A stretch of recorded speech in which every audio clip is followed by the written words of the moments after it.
Emily, you just graduated Harvard Business School back in May. Mm-hmm. What were the main reasons of why you wanted to get an MBA? This is from the New York Times 36 Questions to Fall in Love. So be ready, we might fall in love by the end of this. And I don't think it would be a Cherie and Emily conversation if we didn't talk about emotions at work and crying at work, whether it's in front of other people or in the bathroom. I think looking back on it, we grew up at LinkedIn. We were very supported by our managers, our teams, our friends, our colleagues. Mm-hmm. It doesn't mean that like day to day there weren't things that happened at work that were like stressful. Yeah. As a 22-year-old, like, what do we do? Yeah. You shouldn't be perceived in a different way if you are crying at work or about something work related. But there's also the reality of, hey, that is what the perception might be.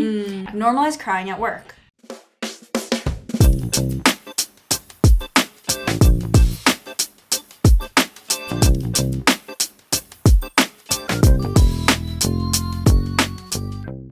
Welcome to Cherie's Corner, a podcast where we dive into the topic of careers and hear from my friends and guests who are killing it in the business world, so we can learn from their lessons, their wisdom, and their mistakes. I'm your host, Cherie, and I'm currently a business school student at Stanford University.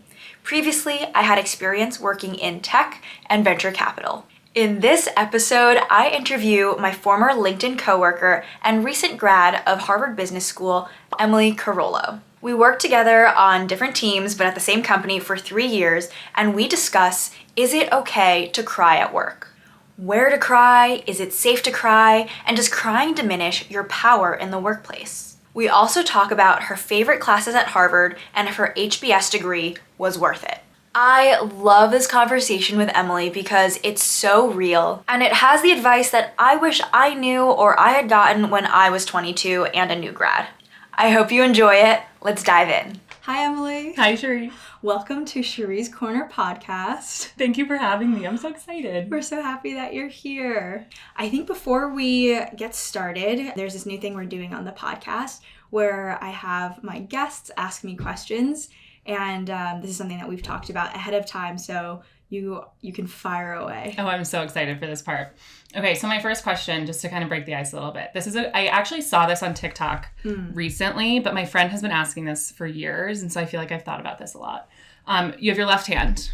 If you could have a liquid come out of each finger on your left hand, but that is the only liquid, those 5 liquids are the only ones that you can drink for the rest of your life, what would those liquids be? So my hand is basically like a fountain. Yeah. Like a fountain drink dispenser. Mm-hmm. Can I say water? Yeah, you have to say water. I have to? Yeah. I mean... Or is that a gimme? No, it's not a gimme. You have to use one of them for water. Okay. Fine. Water. Can it be both hot and cold water or... Because I think those are different. It's a good question. No, the water can be any temperature you want. Oh, interesting. So you can use a microwave. It's still the same liquid. Okay. Or I feel like a microwave, people have feelings about putting water in microwave. You can use a kettle. Yes. Okay. To heat it up if you want. Oh, I see. It's just the dispenser of the liquid and what I choose to do with the liquid. Yeah, we're making up the rules on the fly. Okay. I would say, in that case, I'll just have water. And then I can put the water into a carbonator and have sparkling water later. Okay, that feels a little extreme. That is breaking the rules that I'm making up right now. Wait, but that's totally a thing, though. You know, like you have those machines where you can make your own bubbly I know, water. but that's cheating the system. Okay, fine. Just water, carbonated water. Okay. Flavored or unflavored? Unflavored, because then I'll add my flavor later. That doesn't count. Wait, yes, it does. You're forcing me to prioritize, so then I'll have my bubbly water, and then I can add like a squeeze of lemon afterwards. You know what I mean? Okay. There's a different... I can explain how I answered, and there's a different way of getting around that, but I feel like that is probably a little bit more clever than what I did. And then when you say liquid, it also counts for condiments, too. Yeah. Oh. Right? No. Just like drinking. Like soy sauce. That's like a liquid. Oh. God, you're asking so many questions that I didn't think about before. Or we can stick to just drinks. drinking. Just drinking, yeah. Coffee. Mm-hmm. Need coffee. Mm-hmm. If I had it my way. That would be my first one. I would have water, and then I can make my own drip coffee. You could do it. But then the dispensing of coffee is pretty good. I'd probably have some sort of iced tea, and then fresh squeezed orange juice. That's a good one. Mm-hmm. That's a good one. Nice. You said that pretty quickly. Really? Yeah. Okay, what would yours be? Mine, okay, if you start with water, coffee, Diet Coke. I have to have Diet Coke. Are you still on the Diet Coke I am train? still. I had a Diet Coke like an hour ago. Even after all the research and aspartame has come out? I can't stop. Like, I actually can't stop. Do I need to send you more articles? Yeah. Okay, Diet Coke is still on my list. Okay, Diet Coke. Okay, and then this is my way of getting around some of the flavoring. I guess you could just use lemon, but I want fresh squeezed lemonade because I love fresh squeezed lemonade, but I'm never going to actually go through the effort to squeeze it myself. So you said orange juice, so I feel like that's the same thing. But I also could put a little drop of my lemonade in my water and in my Diet Coke as like the squirt of lemon. But you would have a finger for lemon? A finger for fresh squeezed lemonade. Okay, that's fair. And then you can put it in. I see. And then how many is that? Coke, water, lemonade, Diet Coffee. Coke. One more, or yeah, coffee.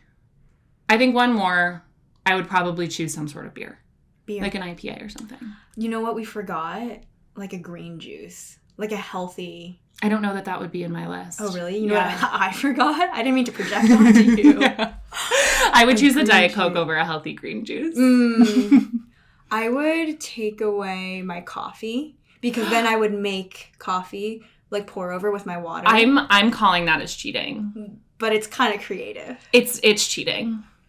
Could I have my green juice? Or you can get rid of your orange juice for the green juice. I would do that. I drink green juice every day, but not carrot juice not orange juice every day. Yeah. I think that's a good replacement. Okay, I have another question for you. Was there a question behind the question? I think it helps to see kind of like what people prioritize in their life. Or like maybe how they're thinking about it. Yeah. And also, exactly, it's kind of like an interview question where it's like, we're asking you this question. It seems like it's nothing, but we just want to know your thought process. We just want to know how creative you get, what's important to you. The answer is totally not relevant and not important, but I want to see your gears turning. Well, it's kind of like a consulting case question because I asked a lot of upfront clarifying questions. You're like, just to make sure I can set the scene. I was like, soy sauce. And clearly I was an unprepared interviewer because I was making up so many rules. Like liquid. I'm pretty sure most consulting interviews are like that anyways. Yeah. That was a good one. Yeah. That was a good one. Thanks. Okay. I have a second question. Yes. I actually keep a note of this on my phone of things about my friends when they come up, and there's kind of two parts to it. They're both your traits. So there's your off-brand trait and your serial killer trait. So your off-brand trait is something that it's like, okay, I know Cherie down to a T, but she does this one thing that I'm like, that is so unexpected of Cherie to do. Oh, I want you to answer this about I have me. one. Wait. I have one about myself. No. I have to think about yours for a second. And also then your serial killer trait, which is the one that if people hear it, they're like, ooh, there's something a little off. There. Yeah. My off-brand trait is I'm like a neat freak. I'm so clean. I have everything so organized. Yeah. But I am the mess. Like, I spill my food all the time. Like, I drop things. I spill food all the time. I clean it up, but I am so messy. I guess I've seen you cook before. And you're quite messy, but you're messy in your cooking, but then afterwards there's a whole like cleaning that you like to do to make sure everything's in order. And you like to clean as you go. Yeah. I know that about you. My grandmother always said that. Which is like when we're done eating at your house, I'm just like, there's barely any dishes. And then serial killer trait. What was yours? So I think my serial killer trait is I love spoilers. Like reading a book, I will be that person that reads the last chapter of the book before reading the full book, so I know what's coming. I love to read like synopsis of a movie before I go watch the movie. It's probably, now that I'm saying it out loud, it's probably a control thing. Like I like to know what's coming, but I love spoilers. Your serial killer trait is on brand. Like that makes sense to me. Yeah. Well, so then like when The Bachelor or like The Survivor before the finale, like you read like the online forums. Yeah. That's a serial killer trait. I feel like it's toxic. Do you spoil it for other people? I don't spoil it for other people. Although I do think there's a statute of limitations on spoilers. Like if there was a movie that came out 10 years ago and you still haven't seen it yet and I say something about it, I don't think you have the right to... Well, I guess it's also different that, like, if you're talking about it and it normally comes out in conversation, like, yeah, you know, like a Finding Nemo reference, for example, as opposed to being like... the biggest spoilers you could get, Finding Nemo. Well, as opposed to someone being like, stop, and then you, like, still continue to... Yeah, no, that's true. I'm not going to... If I know it's a spoiler for somebody and they don't want to hear it, I'm not going to actively give it up. But I love to know what's going to happen. I think it's a control thing. Yeah. It's a control thing. Yeah. My serial killer trait, it has to do with food. Mm-hmm. I really like sour foods and also fermented foods, like kimchi and sauerkraut, such that I will get sauerkraut and eat it straight from the container. Ooh, and good gut health. Great gut health, microbiome, right? And I will just, like, eat it straight from the bag or the container. I mean, obviously, it's like, I can do an avocado toast with some sauerkraut on it, but, like, straight from the container. Straight from the container is a serial killer trait. Is it? Yeah. I think that one's a good one. I've said that. It's going in my note on my phone. I've had people respond, like, with, like, oohs to that one, but I'm like, I don't think it's weird. I just... That is the perfect serial killer trait answer. Weird? I mean, I don't think it's something that most of the population does. I could be wrong. Maybe because they just haven't had the opportunity to. Or do you think people... I like a fermented food mixed in with other stuff. I would never eat sauerkraut straight from the jar. Okay, cool. This is my tried and tested serial killer trait. Yeah. All right, one more question. This is from the New York Times, 36 Questions to Fall in Love. So be ready, we might fall in love by the end of this. In love? Yes. We've been in love for such a long time. Okay, if you could have a crystal ball and you could see into the future, into your future, somebody else's future, 1, would you want to look into it? And 2, what would you look at to know if you were to look into the crystal ball? This is such a good question. Mm-hmm. New York Times does well. Is the second part of the question to what extent do you want to know? Yeah. Like, the first one is, like, a yes or no? It's a yes or no. It's like, because there are some people, I actually don't even know if that's part of the, like, official New York Times question, but I added it because I think there are some people that wouldn't want to look at anything. And... Well, you like spoilers. So I like spoilers. So I know what the answer is going to be. Yeah, I want to see everything. But I actually do think, maybe not a spoiler of my own life. Oh. I feel like I get... Like, part of the excitement for me about achieving something or getting something is that anticipation. Like, I remember waiting for the HBS day of acceptance, and I was going crazy, but I knew exactly when it was coming out, and I feel like the anticipation of it and eagerly awaiting made then that moment so much more special. And so I think things like that I wouldn't want to know about. I think things that I just would like to know, maybe, and this sounds so corny, so I apologize, but, like, at the end of the day, am I happy? But when? Like, at the end of my life. If I'm at the end of my life and I look back, am I happy with how I live my life and the decisions that I made? Because I think that is a lot of, like, where my anxiety comes from, is like, I want to know that I'm making the right decision. I want to know that I'm doing all these things, which you can't ever know. So if I'm able to look at that and know at the end of my life, if I'm happy and I feel confident in the decisions that I made, it puts less pressure on my, like, day-to-day process of decision making, I think. My initial thinking was that too. It was just like, I want to know maybe when I'm, like, 100, like, how do I feel / like, when I die, am I surrounded by people? Yeah. Like, that's where my brain went immediately. Yeah. However, if I'm going to bring, like, a framework into this, always, it's really hard to diagnose. So, like, if you're, like, super, like, so I guess at the end of the day, if you're happy when you're 100 / when you're dying, that's good. That's, like, perfectly fine, done. I don't need to look. But if the other scenario comes up where you're extremely unhappy, with that information, I don't know how to diagnose how to change that between now and 100. That's a great point. Which is why I'm like, wait a second, maybe I should do a check-in. If I get one look, then maybe it won't be at 100. Maybe it'll be at 40.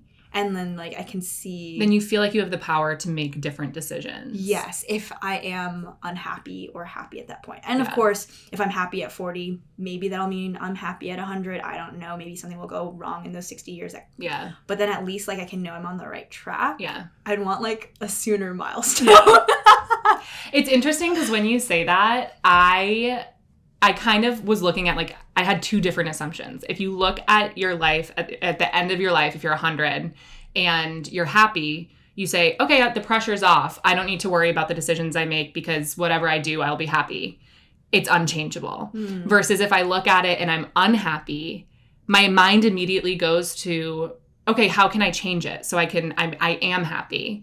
So in the happy scenario, it's unchangeable, it's set in stone. In the unhappy scenario, I'm like, I can do something about that. So maybe that's a flaw in the question, or maybe that's like a learning about how to, I don't know, approach your decisions is one, take the pressure off, but also know that nothing is set in stone. You can shift your life. Yeah, totally. In a way that you want to. Rapid fire. Emily. Yes. Where did you go to undergrad? I went to Stanford undergrad. And where did you grow up? I grew up in a suburb of Boston. Did you take the GMAT or the GRE? I took the GMAT, though I think it's a personal thing. I think the GMAT or the GRE is right for different people. TikTok or Instagram? Ooh, I'm TikTok. As how I spend my time. Yeah. TikTok. Team TikTok. Mm-hmm. And what did you study, and how did you choose to study that? I went to Stanford undergrad. I was a management science and engineering major, which is a very Stanford-specific major. But I felt like once I chose the major, that's what I was doing. And I didn't really actually get to explore that much outside of the major after sophomore year when I chose it, which I actually think is the opposite of approach of what then I did in business school and how I chose my classes in business school, because I think maybe I was trying to swing the opposite way than I did. In the way that I kind of like, I feel like my MO for choosing classes at business school was things I know nothing about that I'm curious about, but might not actually help me in my day-to-day career at all.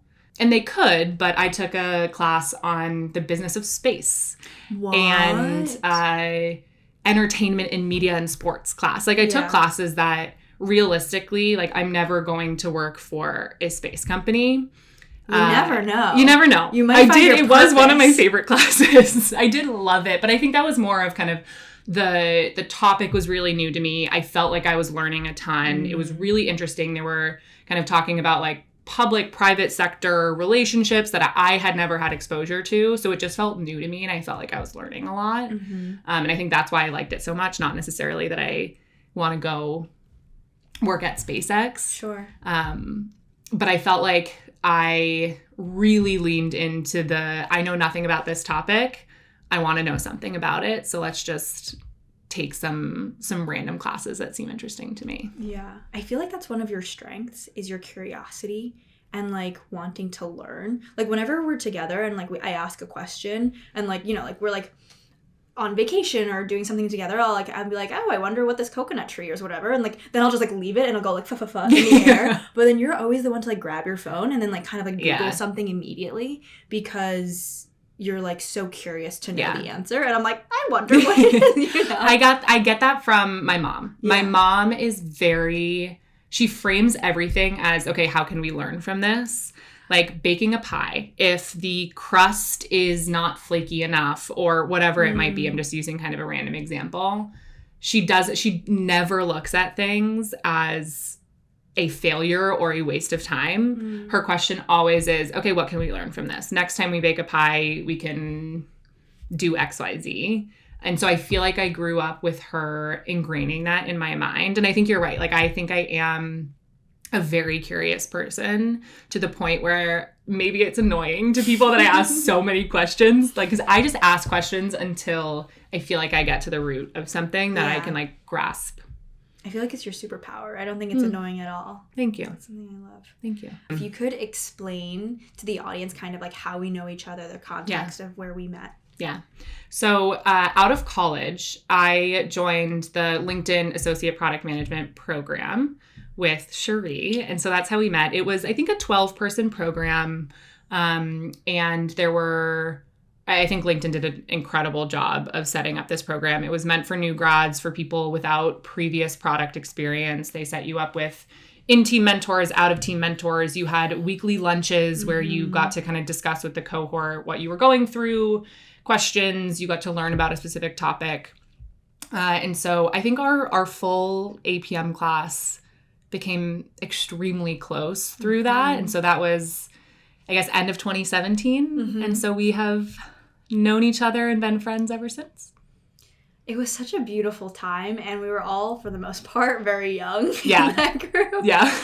And not saying that we're like PayPal Mafia, but I kind of think about it in that way. You know what I mean? I think about it in the sense, like, if you actually look at where we all started in this program versus where we are now, I think it is fascinating because we're all in very different places for the most part. There are some that work at the same company now, and I think that speaks a lot to kind of the supportive nature and helping each other out. But there's a founder and CEO of a company. There's two of us in business school, but kind of taking very different paths. Oh, no. Two in business school. Yeah, me and you. But then we went to different business schools. Different business schools, and I think taking very different paths outside of after business school. We have some friends who are still in product, but at different companies. Yeah. Large companies, small companies, different industries.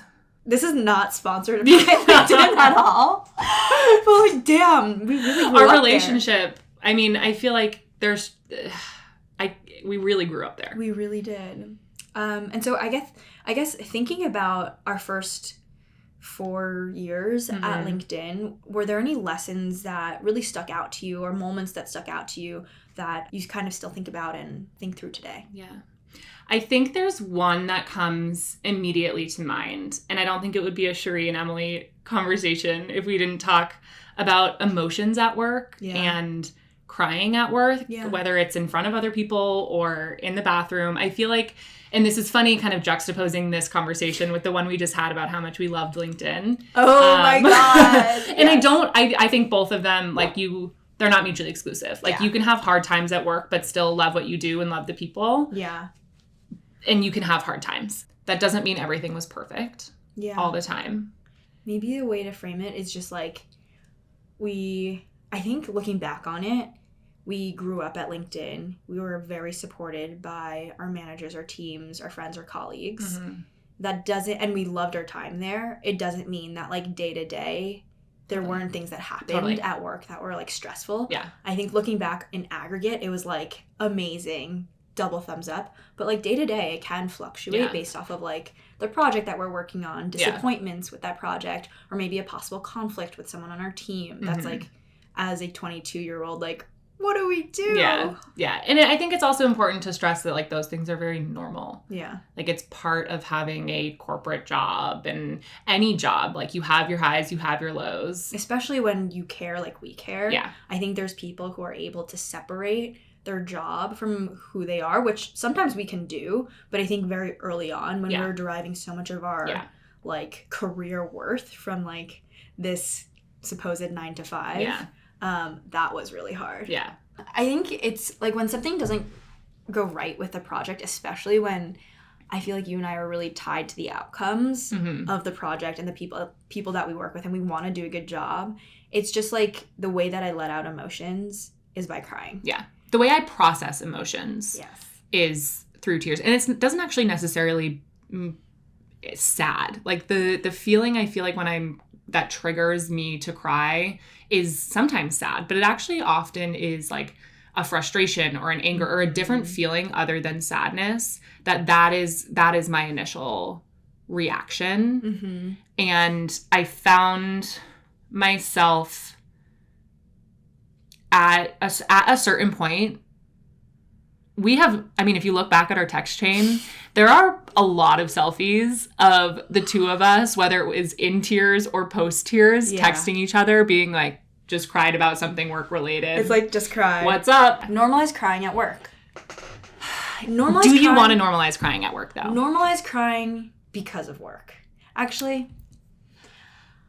See, this is where I'm conflicted. Okay. And this is where I'm split. Yeah. Because I want to be able to say, yeah, you shouldn't be perceived as weak. You shouldn't be perceived in a different way if you are crying at work or about something work related. But there's also the reality of, hey, that is what the perception might be. And so how do you actually square the end goal of, hey, this is just another emotion and this is just how somebody processes their emotion, and that might be different than how somebody else processes their emotion, with the reality of, hey, yeah, you might be perceived as weak. You might be less likely to get a promotion. And there's a lot of gendered kind of component to this as well.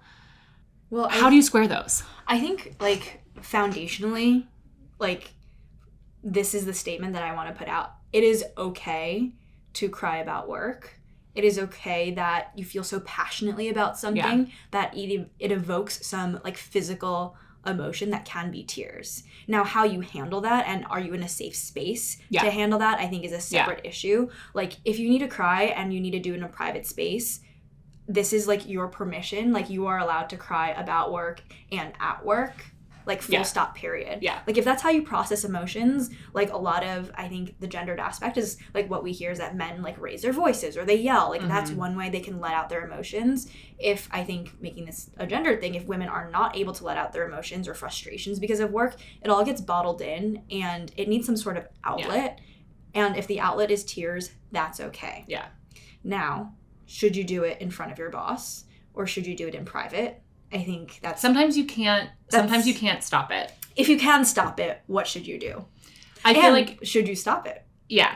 So here, I feel like here are, like, some things that I have learned over time to help kind of process my emotions, whether it's in the moment of, I know it's going to happen, here's what I do, versus kind of what I do after. I feel like the first is trying to reframe it as a positive. I mean, you mentioned this, like, it is kind of two sides of the same coin. On the positive side, you care so much about in my case, when this has always happened, it's been like a people thing. Like, my team is going to suffer, and I feel...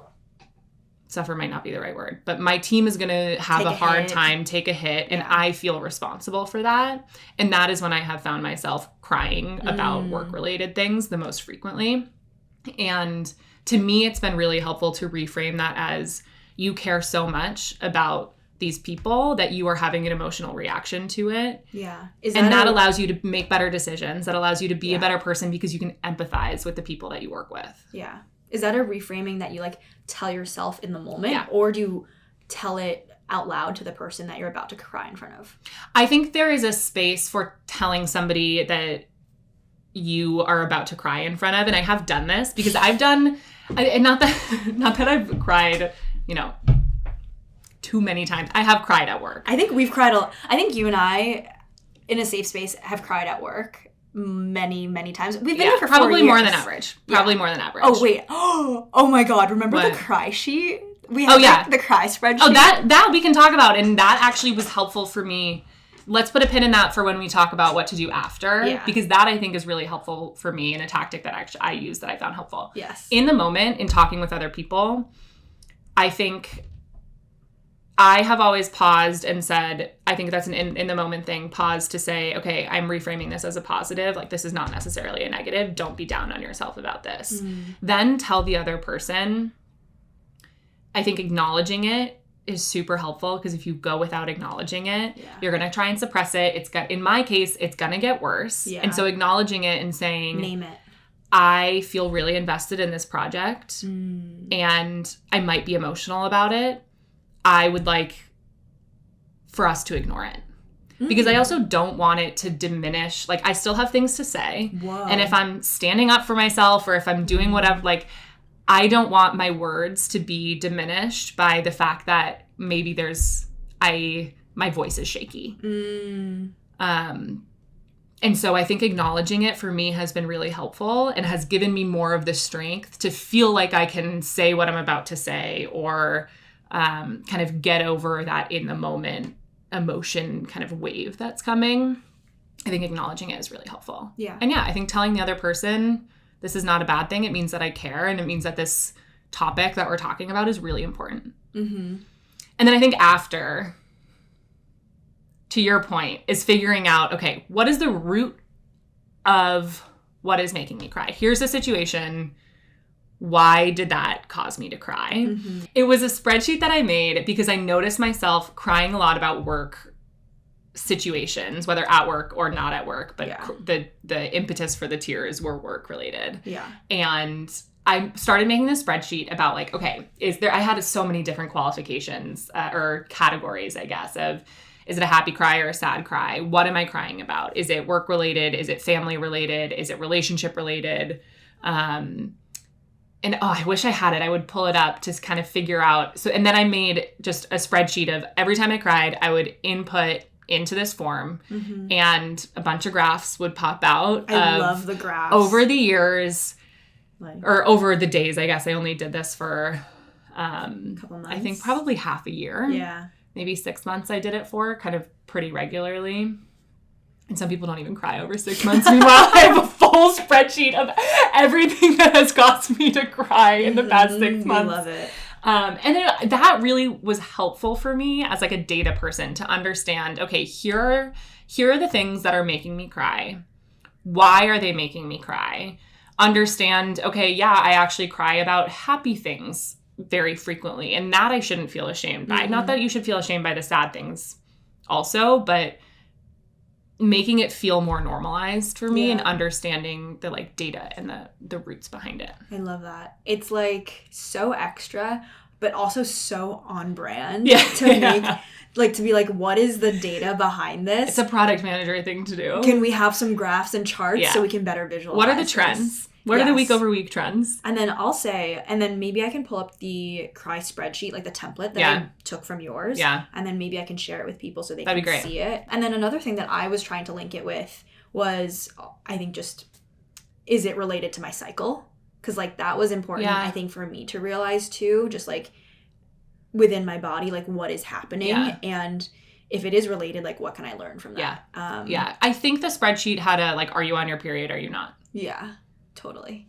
Something that you said reminded me of like, when you said acknowledging, I think that's really important if you're in a safe space. That like you're with someone that you feel like you can cry in front of, which I felt like I've cried in front of every single boss that I've had. I've had 3 while I was at LinkedIn. Yes. And I've cried in front of all of them. They've had different reactions to them. Yeah. But overall, very supportive. Like, one of them was just like, why are you crying? can you go through the 3 different reactions? Yeah. The first reaction was like, dude, why are you crying? And then also just like, how can we work through this? And who do I need to talk to make this right? Yeah. So that you're not crying. Yeah. Like, very supportive. But he's like, dude, why are you crying? Yeah. The second person, which sometimes also can be helpful because you're like, I don't know, why am I? But then also it really depends on your, like, sometimes it can make it worse of you don't understand. Oh yeah, I also didn't really understand why I was crying, so he helped me work through it. Yeah, and my bosses have all been men. I've only had female bosses. So interesting. Yeah.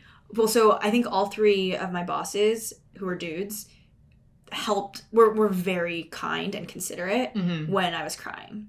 The second time, the boss that I cried to asked a lot of like questions to better understand the situation. And then actually, like, at one point I was like hunched over crying because like I was just like trying to hide my face, and he's like, sit up, take deep breaths, get some water, like stay in this room for as long as this conference room, as long as you need. Like, if you need to take the rest of the day off, like take it, because he's like, you're not in the state to work, because I was so upset about a project. Yeah. And then the third boss that I've had for the longest period of time was just like normal. It was just like normal for me to cry. Yeah. He knew you by then. It was par for the course. I think he was my boss for like 3 years or something, so it was just something he knew about me, and it would just happen in a meeting, and either I can acknowledge it or ignore it. It would just be the same, because he knew, like, that's kind of how I operated when I was frustrated, because I was so into what I was doing. Yeah. And I had a manager who was absolutely incredible. So incredible. I can't speak more highly of her, who I started crying. I think it was the first time of a handful of times I cried in front of her. And she said, I'm going to sit right here. If you want to sit there, and get it out, please feel free to. If you want to leave the room, go to the bathroom. I'm just going to sit right here until you are ready to continue this conversation, whether that's now or in the future. You direct it. You tell me what you want to do. I like that. And I felt really comfortable and safe with her. And so I just paused. I didn't leave the room. I actually think maybe this is over Zoom. So I paused. I kept the video on. And then I kind of just felt silly. Like it gave me the time to be like, this just feels...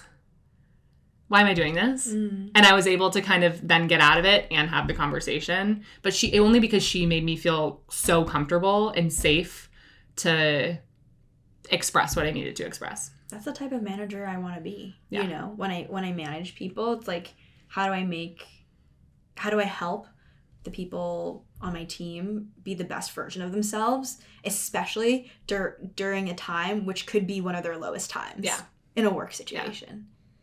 I love that. I think we're talking about situations where it's very safe to cry at work.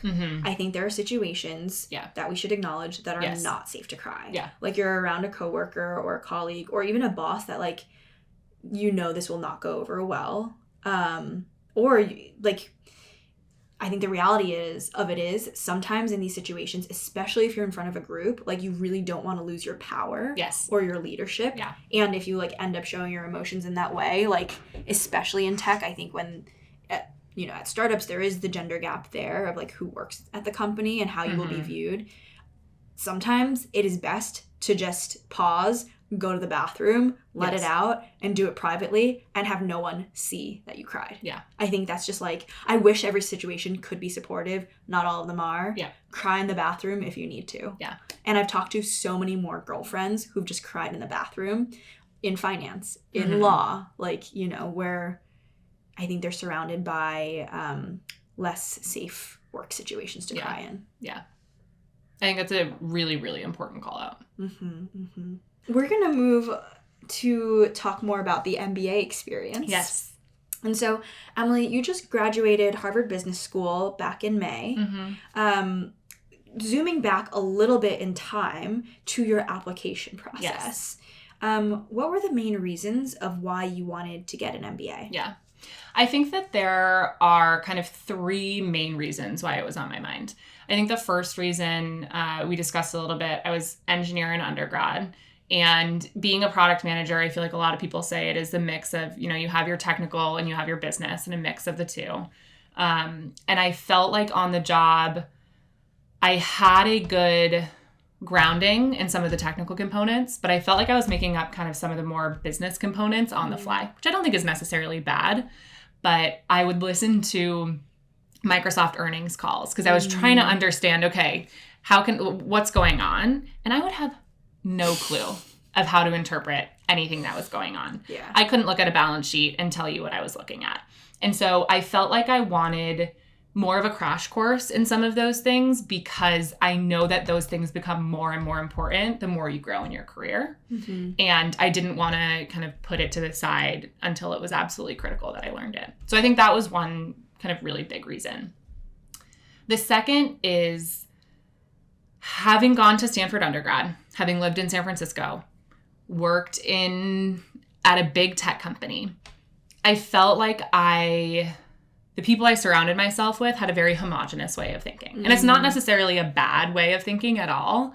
I just didn't know anything different.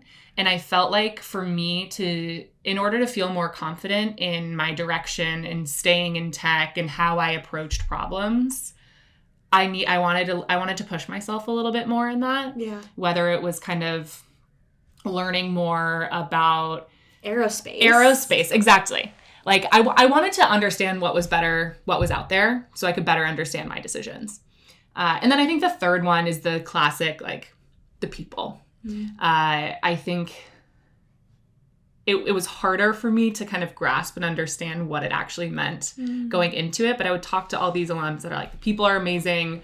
You'll learn so much. You expose yourself to so many different types of people. And that was a really big draw for me and kind of one of the main things coming out of business school that I just feel so grateful for. HBS is big. It's a big class of around 1,000 people. Yeah. Do you feel like you have met everyone in your class, or what percentage? No. I don't know that I have a percentage of the people that I know or the people that I've had a conversation with. Yeah. But I can say with certainty that I did not meet everybody. I think there's a lot of pros of having such a big class size. But HBS knows that it's big. They group everybody into sections, where in the first year, you are in the same, not only the same classroom, but the same seat with the same 90 people. And professors cycle in and out. Like, you are there all day, every single day for the first year. So you get to know these 90 people so well. It got to the point kind of where at the end of the first year, I could read a case and I could say, I know exactly everybody's perspective on this case because you know them so well. And so they set it up in a way that makes it feel less big. You still kind of get a lot of exposure outside your section, but the first year is a lot about your section, and you get to know a smaller group very well. So it's a little bit more bite-sized. In general, what was your application process like? Good, bad? Like, how long did it take you, and how many schools did you apply to? Yeah. So I think it's stressful. I think it is important to acknowledge that it is it's not super fun. It's not the most fun time, but I do think in retrospect, and I did not at all feel this way when I was going through it, but in retrospect, I feel like it was one of the most introspective times of my life because I was forced to sit down and say, okay, what's important to me? What makes me me? What are my big accomplishments? Where are my biggest areas of improvement? It was a forcing function for me to actually think about those things. And I hadn't really done that in kind of a comprehensive way in the past. And so I think it wasn't fun to do, but I think it was actually a very important time for me to be able to do all of that. I applied to 2 schools. I applied to Harvard and Stanford. And I think a lot of that the reason behind only applying to 2 schools is because I actually was very happy in my job. And it wasn't a push from my job wanting to do something different. It was very much a pull wanting me to, and I think there were parts about those 2 programs that were very appealing to me. My process, it was kind of all over the place, to be honest. Yeah. Like, I don't really feel like I had okay, I did this and then I did this and then I did this. I think some of the big important takeaways that I think were the most helpful for me is before writing my essay, or the big kind of bones of the essay, I had conversations with people who knew me really well. It's a process. Yeah. It's an iteration. Don't get tied to any one thing that you write down. It will change. I think how long did it take you from start to end? And you can also be standardized testing was this long and not long. Yeah. So I had an idea that business school might be something I was interested in when I was in college. And I got advice from people who did go to business school to say, hey, take the GMAT now. When you're still in school, you're still in a studying mindset. And so I actually took the GMAT the summer before my senior year. Oh, wow. So I had that was very separate from my actual application process. Yeah. Because I already had a score. Got it out of just the way. as kind of a safety net of I have the time to do this right now. It's the summer before I go into senior year. I took a class. I took it at the end of the summer. I was still in studying mode, so it kind of felt more natural. Yeah. Start to finish, I think it took 4 months for me to do the whole written portion of the application. But I think it's important to note that was kind of the middle of 2020 that I wrote the application, and nothing else was going on at the time. And just the final question that I have, was it worth it? Business school. I think the opportunity cost, it's something that you and I have talked about before, and something that was a very big weight on our shoulders. Yeah. We were leaving a job that we loved for the most part, people that we enjoyed working with, to go not only not make money, but spend a lot of money on tuition for 2 years. Is it worth it? Yeah.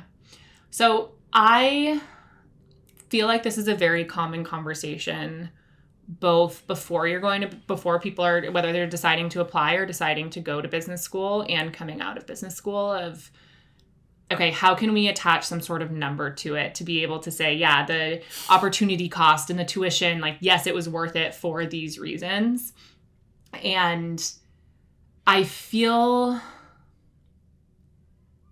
we will never know. Like, I will never know whether this was like the right decision, quote unquote, right decision, or quote unquote, wrong decision. It is the decision that I made. And I think it is kind of doing a disservice to that decision to try and understand, was it right or was it wrong? I am happy at like looking at this point in time. I am so happy that I went. Yes, it was expensive. Yes, I have some probably short-term career setbacks in the sense that I haven't been in the workforce for 2 years. And I'm going into jobs that maybe I could have gotten when I went into business school. But I do think there is a lot of long-term benefit to it in terms of the people you meet, your exposure to different opportunities. And so sure, I could sit down for a long time and try and figure out like, okay, was it right? Was it worth it? Was it right? Was it wrong? I'm not going to do that because I want it like, I just want to feel certainty in my decision. Yeah. And I think it's also different for everybody. So the way that I will answer that question is not to say, yes, it was worth it or no, it was not worth it. Just, I'm really happy that I went. The life experience. Yeah. Yeah. And that's that. Period. Probably not the answer that I feel like is helpful, but I just had so many people when I was trying to decide if I wanted to go to business school, I think especially in tech, say, oh, you're making the wrong decision. You definitely shouldn't go to business school. You were a product manager before. You want to stay a product manager after. What's the purpose of business school? Why are you doing that? And I think that was really hard for me to still dig, like kind of felt like I had to dig my heels in almost a little bit more to say, no, I'm going. And I'm happy with that. And we will never know if it was worth it or not. Yeah. I think 2 thoughts on that. Like one, like I think we're just a few months out from when you graduated. So I think with more time, there might be more information gathered. Like in 10 years, you will probably have a very different answer.